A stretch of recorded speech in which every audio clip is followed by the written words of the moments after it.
సదాశివనగర్ మండలం భూంపల్లిలో డెంగ్యూ జ్వరం కలకలం సృష్టిస్తోంది.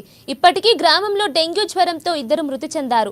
గ్రామానికి చెందిన మనశ్రీ అనే బాలిక గత 4 రోజుల క్రితం తీవ్ర జ్వరానికి గురైంది. దీంతో కుటుంబ సభ్యులు జిల్లా కేంద్రంలోని ఓ ప్రైవేట్ హాస్పిటల్కు చికిత్స నిమిత్తం తరలించారు. ఇక ప్లేట్ లెవెల్స్ తగ్గిపోవడంతో మెరుగైన చికిత్స నిమిత్తం హైదరాబాద్కు తరలిస్తుండగా మార్గ మధ్యంలో బాలిక మృతి చెందింది.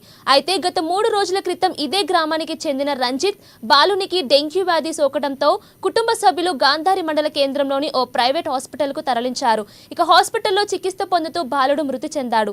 ఇద్దరు పిల్లలు మృతి చెందడంతో గ్రామంలో విషాద ఛాయలు అలుముకున్నాయి.